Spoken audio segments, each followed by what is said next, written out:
Welcome to the Recruiter Startup Podcast. My name's Dualta, and in this podcast series, I will be talking to investors, advisors, entrepreneurs, and recruiters who are based all over the world, and we will be discussing how to set up, scale, and operate a world-class recruitment company. Now, I'm in a good mood today. We've booked a trip to New York. I'm going to bring the podcast on the road.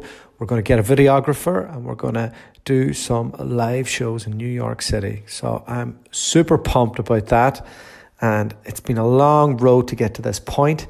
And I'm absolutely buzzing about this. So we had Karla Reffold on the podcast today.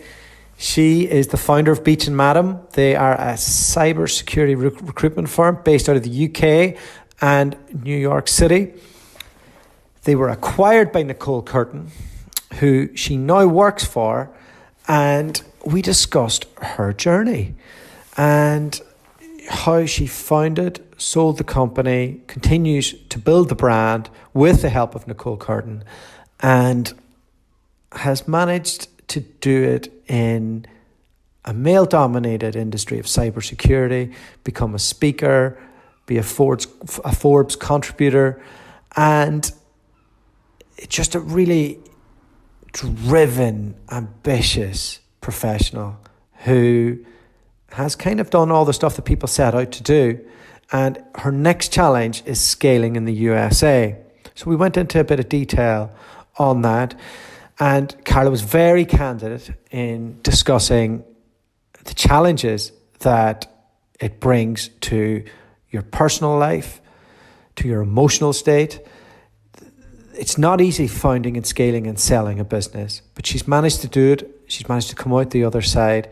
And I think her story is just inspirational and should be, if you're a female founder out there and you want a role model to base yourself on, this is the one you want to listen to.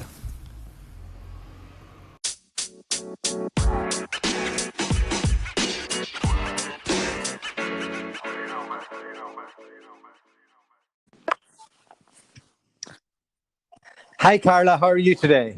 I'm really good. How are you? I am fantastic. Do you know why I'm fantastic? Why? Apart from getting to speak to you, we've just booked a trip to New York to bring the podcast on the road. Oh, amazing. I know. So we're going to go over there. We're going to cut some episodes and bring a videographer with us. And really kind of bring to life all the stuff that we've been talking about. Brilliant. I love it when I get to work in New York. Oh, awesome. Do you get over there much?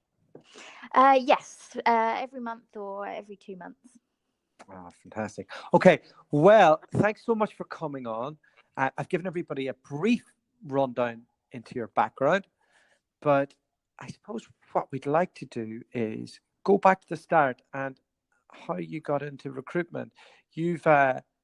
Your entry into recruitment looks like it was quite old school.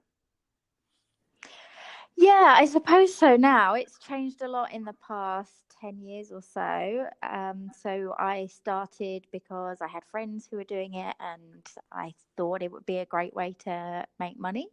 And it was just as kind of LinkedIn existed, but it hadn't really taken off as a platform. So things were very much about database searches, job boards, making phone calls. I find it was like that even in 2011. Probably. It's really just the last few years, I guess, where everyone's talking about content and candidates don't respond as much to that headhunt call as they used to. They're used to being contacted via LinkedIn or via Twitter, whatever it is. And I'll probably jump into some of that with you later on. One thing I've noticed is that you're a contributor to Forbes. How did you manage to do that? What does that look like? Because I'm sure people listening would go, oh, I'd like to do that. That would be great for my profile and my personal brand. Yeah, and it really is. I get a lot of leads and referrals kind of off the articles that I put out through Forbes. They contacted me. I don't know. I Oh, wish I did to you're be a able big to deal tell then, everyone. hey? Oh, I'm totally a big deal. Yeah. Yeah. Come on, Forbes. Where are you? All right. So you did BNC at the start of your career. Was that fresh out of uni? Pretty much, yes. So that was my first step into recruitment. Okay. They're a recruitment training machine. They train absolute killers. What was the environment like back then? It was great. It was a great group of people. I worked in a regional office, and the downside for me was that you get a very small piece of the pie. Mm. I did temp finance staff in East Hertfordshire, so there's not a lot there. But the training was great. The people were great. Really good, intelligent people that pretty much all have continued their careers in recruitment. And so you did that for a year.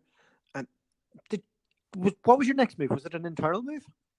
No, so my next move was to a very small recruitment company. That they weren't quite a startup, but I think I was employee probably 10 or 11 at that point. So almost. And it was just worlds apart. I got to go in front of C-level execs in a niche market very quickly. And I really was able to build out the network that I have today from that role. And what was it? What was it like going from the intensity of a scalable Adecco-owned recruitment business to working for a boutique back then? Was it just like one seat for another? Or was there like noticeable differences? There's a notable difference. You get so much more autonomy, which I loved. I could talk to whoever I wanted, and I really felt like I was building something and I knew what my purpose was. The downside of that is obviously that nobody's there spoon feeding you or guiding you. There's no process and structure to tell you what your boundaries are. So I loved that, but I started with a couple of other people at the same time that didn't thrive in that. Mm. Why do you think they didn't thrive and you did? I think that I was very good at getting the support of the people around me. So even though there wasn't that structure of, there's your training manager, you go ask, I worked really closely with the other people that were there and just asked for their help when I needed it in a way that other people didn't. I think they wanted to be seen as knowing it all when actually at that point in your career, you just don't. Yeah, I remember being in that stage, and I remember I befriended the biggest billers in the room. Just went drinking with them because all we ever talked about as expats was recruitment anyway, and I think that there stood with me, just being immersed in how obsessed they were. Yeah, it did. My social time was talking about work. I practiced my pitches in the evening and how I was going to do the big meetings that I had. Probably a bit fearless. I got in front of people that if I'd have realized who they were, I wouldn't have called. So it was just kind of living it, I suppose. The limitations that we put on ourselves, just jumping into what you said there about if you were aware of who they were, you may have been a bit more afraid to make the call. It's probably one of the reasons why we love taking people fresh into the industry. It's because they come in with that fearless approach and they don't overthink that person's importance, really. Whereas sometimes people who've been in the industry can be a bit more hesitant. Yeah, absolutely. And I'd say it's a theme throughout my career. If I'd realized what I was taking on at the time, I wouldn't have done it. It was that naivety and that arrogance that got me to where I am. Yeah, and I'm going to jump into a bit more of that later in it because I feel like it's your story's interesting because you're in a male dominated environment and Mm-hmm. you've managed to turn that to your advantage. How how did you find that both from the cyber world's a male dominated world and the recruitment world to a point, agency recruitment can be quite a boys club, especially in tech. How how did you get the bit between your teeth to go, I'm going to turn this to my advantage? And did you find it, was a challenge? I think in both spaces that I've tackled it slightly differently. So in cybersecurity, it's very male dominated, and I've used that to my advantage. I realize I stand out, and I realize it's given me a platform that I can take advantage of.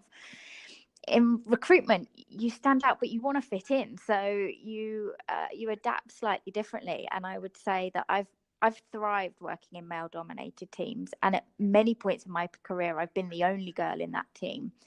And I don't know really what the answer is. I guess I've just gone with it and adapted to the terrible conversations that sometimes come up.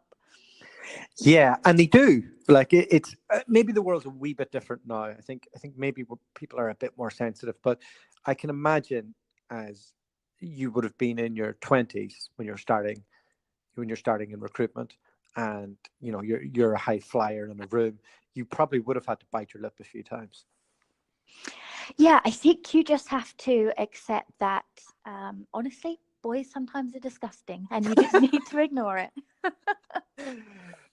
Brilliant. Okay, and with that, so look, I'm not going to go into all the different roles that you've done since, but what I am interested in is what was it that made you think you could set up a recruitment business, and what was your vision at the outset, and what type of things did you take from the journey that you had already? I think it was naivety and arrogance for sure that I could do it better. I could see a gap in the market for the type of business that I wanted to create. At the point that I did do it, I'd spent a couple of years being as part of an in-house recruitment team. And what I learned from that is there are some really awful recruiters out there. I only had one recruitment company ever call me back once. Nobody else ever followed up. And I think only once or twice did I ever have a recruitment company call me about a candidate. Everyone just called and said, hey, can I work on your job? So I think once I saw how badly people were doing it, I knew that I was going to be able to do it better. And how did you know exactly which industry you go into from the start? How did you choose that? What were those early days like? So when I started, I was doing information security and what we used to call corporate governance, risk management. Yeah. But within a year of setting up the business, this word cybersecurity became the buzzword. And cyber is essentially information security, just by a different name. But by honing in on that, specializing and branding ourselves as this is all we do, we're going to go even more niche than doing risk management and just do cyber.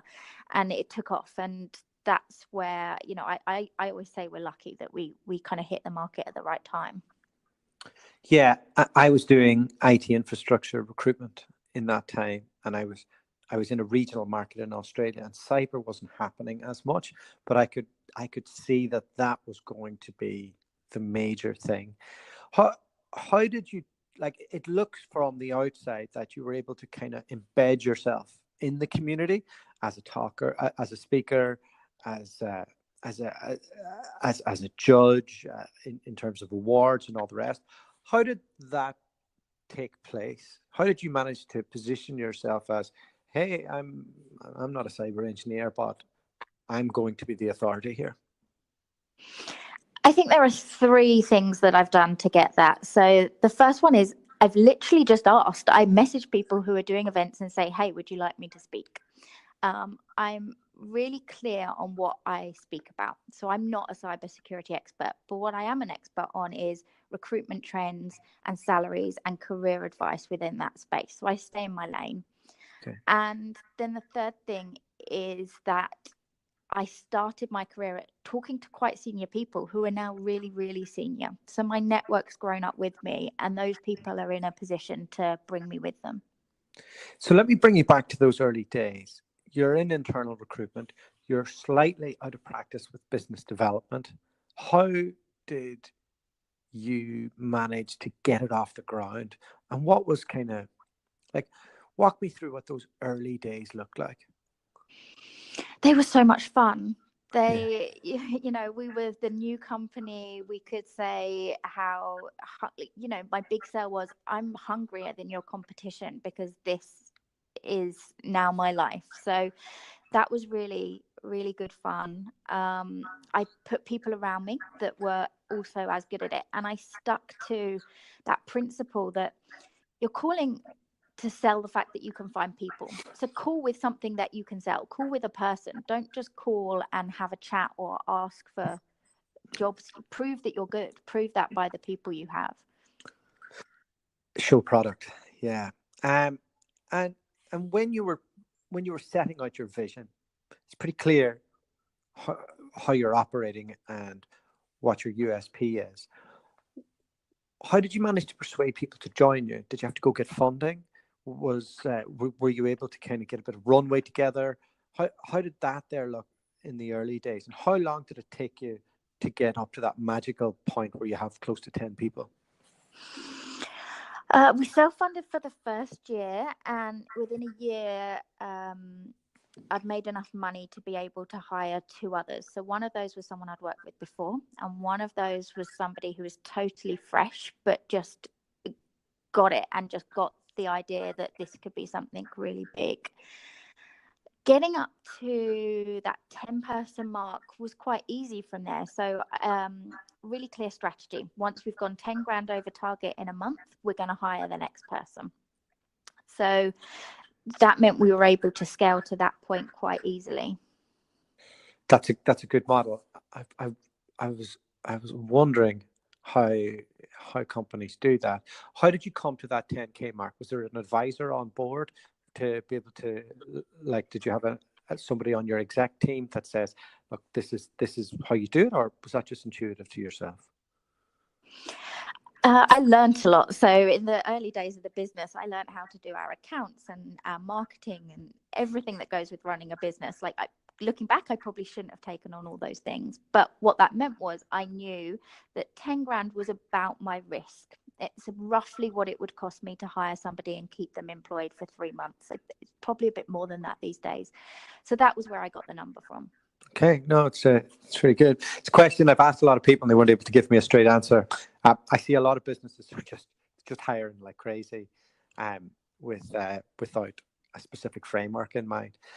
So you've got about 10 people when you had about 10 people, you're up, you're running.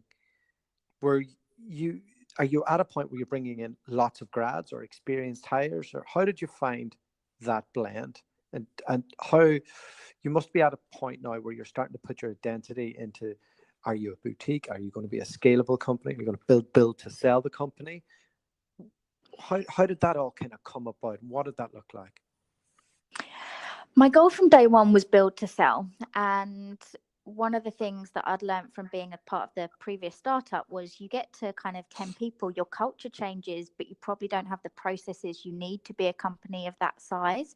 So I'd put those processes in from day one. And that really helped us go from the next step, which was we probably went from 10 to 17, 18, and then jumped to 25.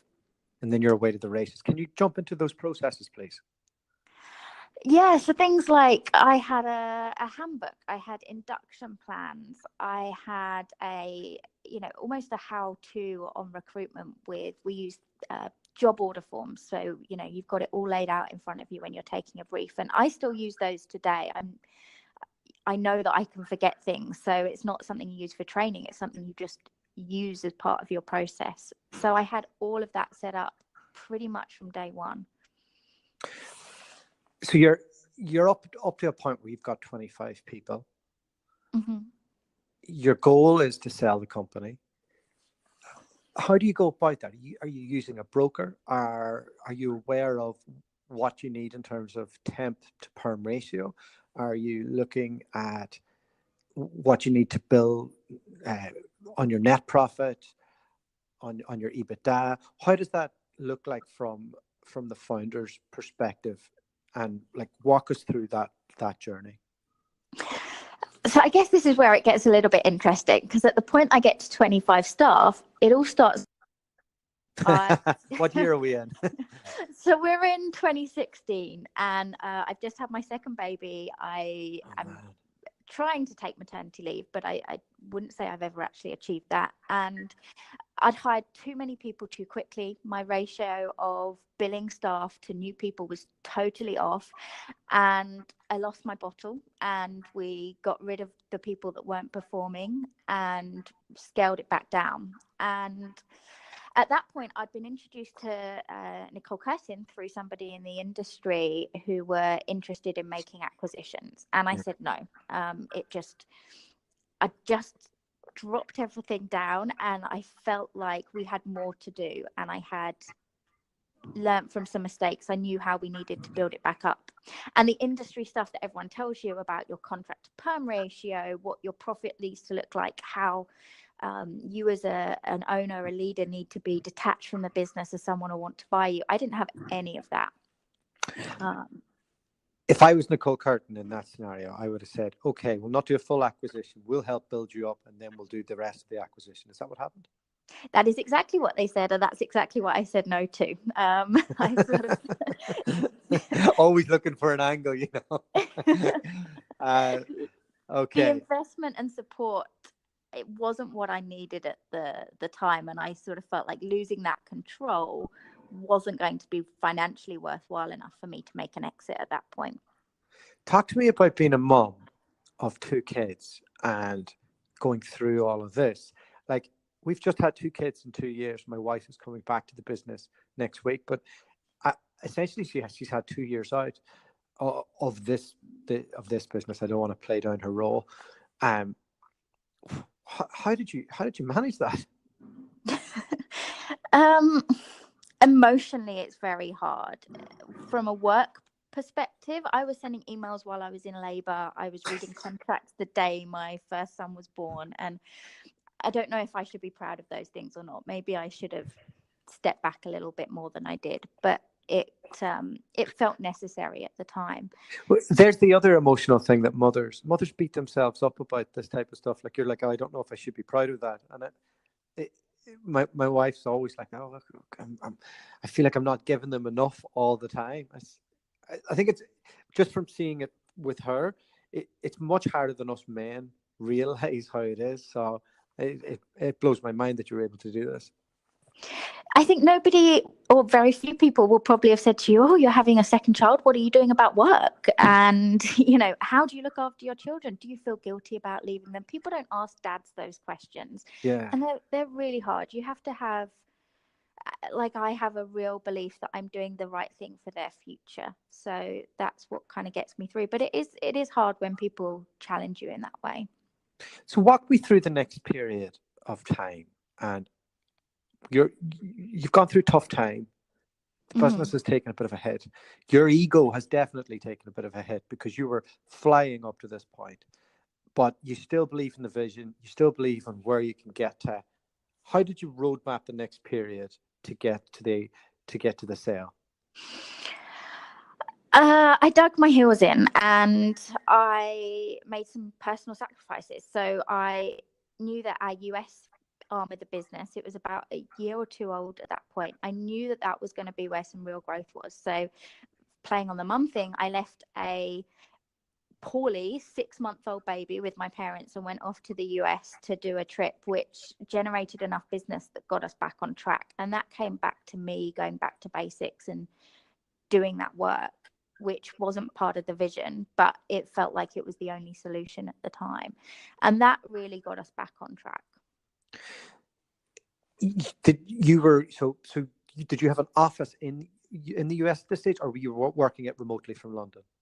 We were working it remotely from London, but that trip enabled me to get 2 people out in New York for a few months later. That's amazing. Walk me through that process. And is that before Nicole Curtin came on board? Yeah, at that point, I'd just said no to Nicole Curtin. I wasn't ready to sell. So that it was all happening about the same time. So I kind of got us back on track by doing some deals myself, got a good core of people within the company in the UK, put people on the ground out in the US to really help us grow that out. and things were starting to right themselves. From the outside looking in, you appear to be this millionaire founder, but really you're on the edge right now when you're doing this. You're you, you're trying to do everything in your life at the one time and get a and win business to be able to keep everything afloat and get to the next stage. It it you must have been under unbelievable pressure. Yeah, I really was. And it wasn't a great time. You're absolutely right. People assume you own a business, especially if it's been established for a while, you've got all the money in the world. And at points, the reality of that is just not true. There are definitely people who have stayed as really high billing consultants in a business and probably earned more money than I have over that period of time. Yeah, fantastic. Uh, and just to give people a bit of an insight, there's plenty of work in the UK.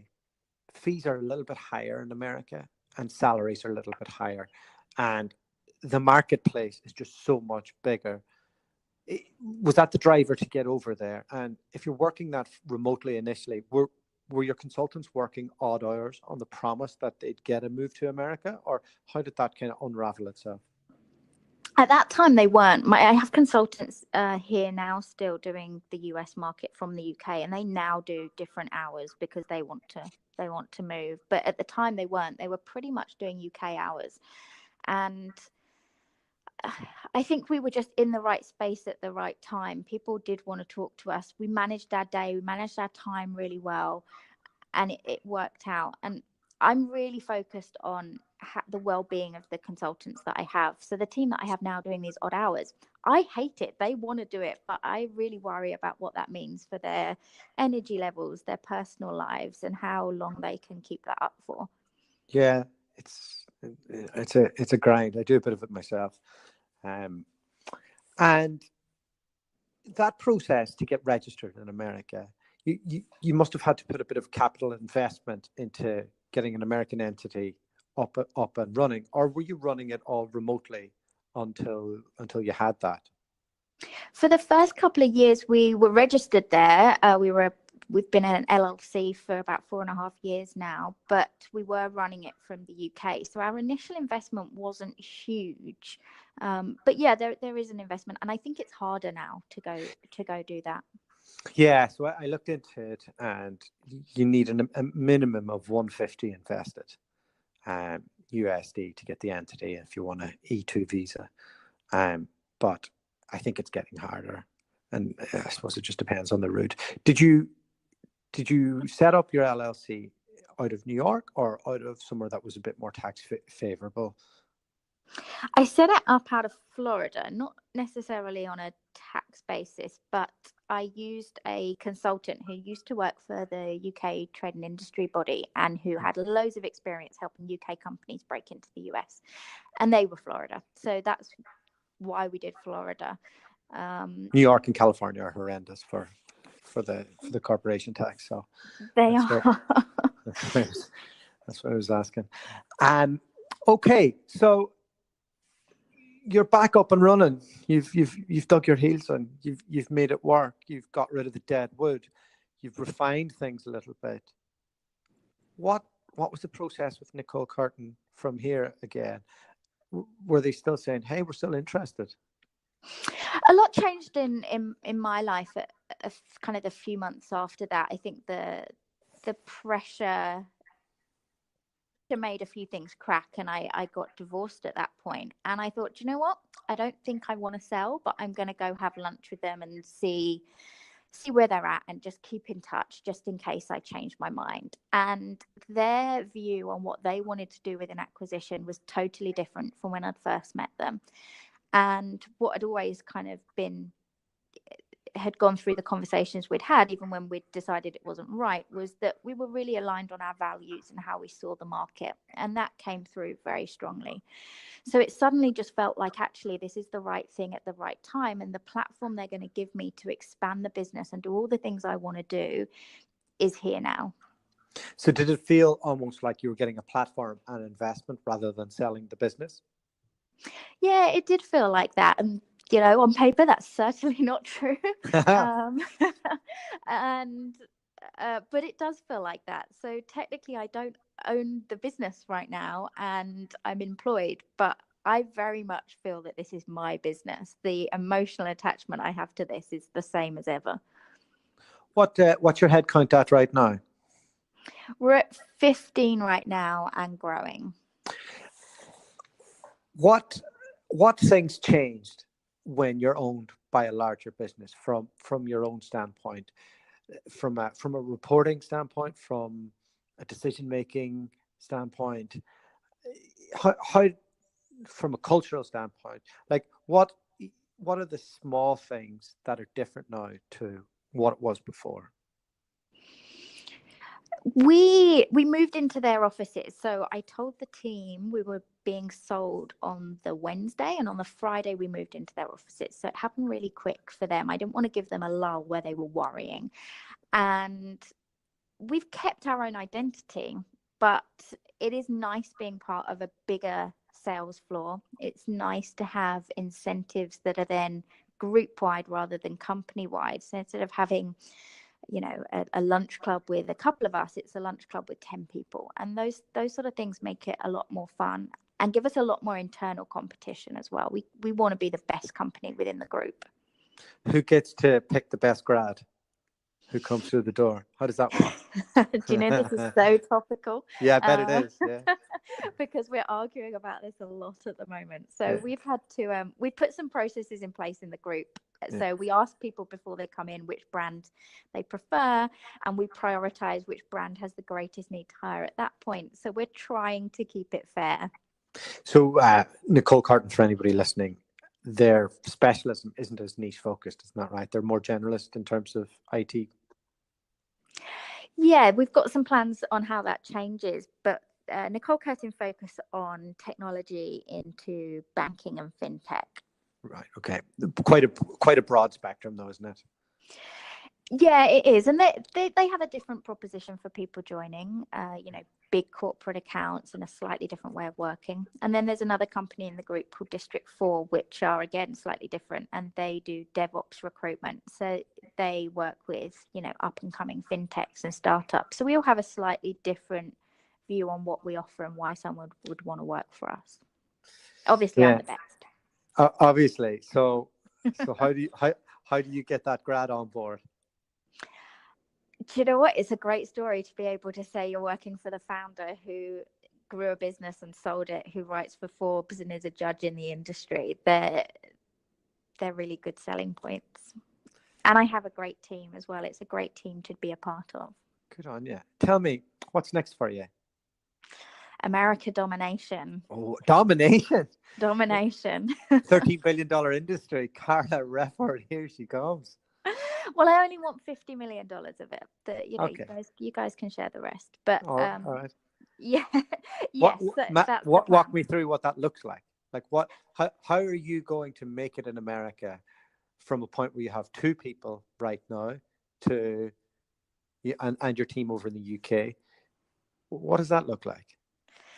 So I will hopefully, if the president would like to let me in, then we will hopefully be there in June on the ground. I'm bringing between 4 and 5 staff from across the group with me. And where on the ground?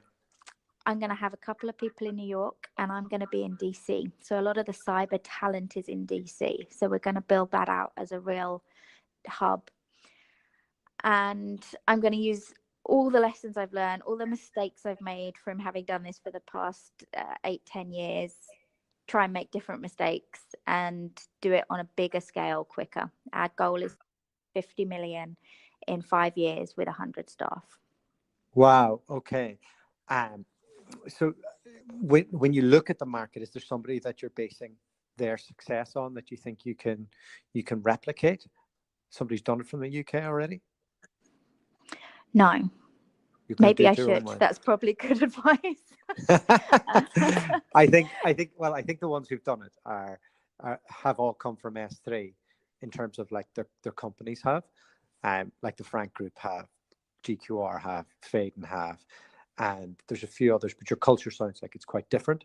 So it's going to be interesting on that. The challenge that I see a lot of them facing is it's very hard for them to attract American talent to their business, um, because there's such an independent culture there of maybe like as soon as you get your training, you just set up your own shop alone. How how do you think you're going to overcome that? I think by doing what we do really well here in the UK, we have a really great inclusive company culture. We hire diverse, ambitious people that get the vision of what we're building, and we reward them really well. The benefits that you have, the earning potential that you have here, it's hard to go do that on your own and to scale that. Like I've done it, I know. Tell me about it. Yeah, so I think we're going to focus on investing in the people that we have, paying them well, getting the best possible people on board, and trying to retain them that way. All right, Karla. It sounds like you have your hands full of what's ahead. It's really exciting. Thank you so much for coming on and sharing your story and just being so candid about it all. I wish you the best for the future. Thank you. Thanks for having me.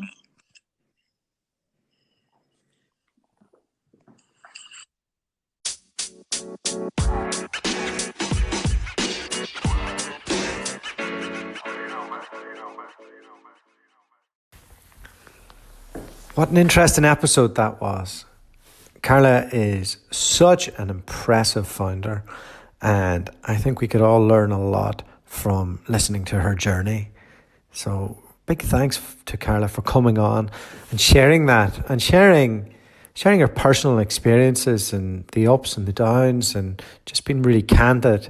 And I think that because she's such an open book, I think that's probably why she's had so much success and is able to build trust so well, and that comes out in her brand. So well done, Karla, and we will be back again very soon with another amazing guest. Until then, take care. The podcast you just heard was made using Anchor. Ever thought about making your own podcast? Anchor makes it really easy for anyone to get started. It's a one-stop shop for recording, hosting, and distributing podcasts. Best of all, it's 100% free. Sign up now at anchor.fm/new. That's anchor.fm/new to get started.